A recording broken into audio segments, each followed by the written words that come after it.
அந்த மாதிரி ஒரு ஆளுமை உள்ள மூப்பனார் தமிழ்நாட்டுக்கே பெருமை சேர்க்கும் அளவில் பிரதம மந்திரியாக ஆக வேண்டிய ஒரு சந்தர்ப்பம் உருவாச்சு.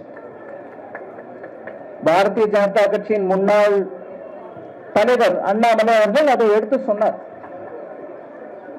ஆனா அவர் பிரதமர் ஆக வேண்டிய அந்த தருணத்தில் ஆக விடாமல் தடுத்த சக்திகள் யாருன்னு கூட நம்மளுக்கு எல்லாருக்கும் தெரியும்.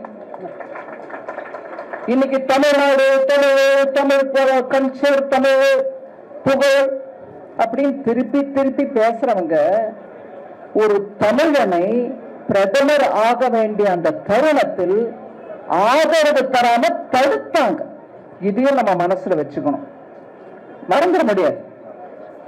அது ஏதோ ஒரு தமிழர் இல்ல, அந்த மாதிரி ஆளுமை உள்ள மூப்பனார் அவர்களை தடுத்தாங்க. அதுதான் தமிழ்நாட்டுக்கு நடந்த ஒரு பெரிய துரோகம்னு நான் கருதுறேன்.